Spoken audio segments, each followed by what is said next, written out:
ఒక చిన్న గ్రామంలో కార్తీక్ అనే అబ్బాయి ఉండేవాడు. అతను చాలా అల్లరి చేసేవాడు.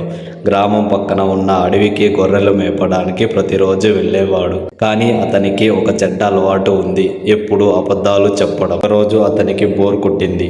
గ్రామ వాళ్ళను ఆట పట్టిస్తే ఎలా ఉంటుంది అని అనుకున్నాడు. అప్పుడు గట్టిగా అరవడం మొదలుపెట్టాడు. పులి వచ్చింది, పులి వచ్చింది, కాపాడండి, కాపాడండి. గ్రామంలో వాళ్ళు కర్రలు పట్టుకొని పరిగెత్తుకుంటూ వచ్చారు. కానీ అక్కడ పులి ఏమీ లేదు. కార్తీక్ మాత్రం నవ్వుతూ ఉన్నాడు. హాహాహాహా, మిమ్మల్ని మోసం చేశా అన్నాడు. గ్రామస్తులకి కోపం వచ్చి వెళ్ళిపోయారు. 2 రోజుల తర్వాత మళ్ళీ అదే చేశాడు. పులి వచ్చింది, త్వరగా రండి, పులి వచ్చింది, త్వరగా రండి అని అన్నాడు. మళ్ళీ గ్రామస్తులు పరిగెత్తుకుంటూ వచ్చారు. కానీ మళ్ళీ అది అబద్ధమే.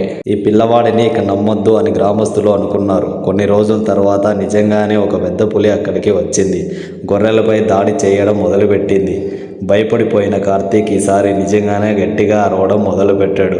పులి వచ్చింది, దయచేసి నన్ను కాపాడండి అని పిలుస్తున్నాడు. కానీ గ్రామస్తులు ఇది మళ్ళీ అబద్ధమై ఉంటుంది అని అనుకున్నారు. ఎవరూ రావడం లేదు. చివరికి పులి కొన్ని గొర్రెలను తీసుకెళ్ళింది. కార్తీక్ ఏడుస్తూ గ్రామానికి వచ్చాడు. అప్పుడు గ్రామ పెద్ద చెప్పాడు, ఒకసారి అబద్ధం చెప్పిన వాడివి నిజం చెప్పినా ఎవరూ నమ్మరు.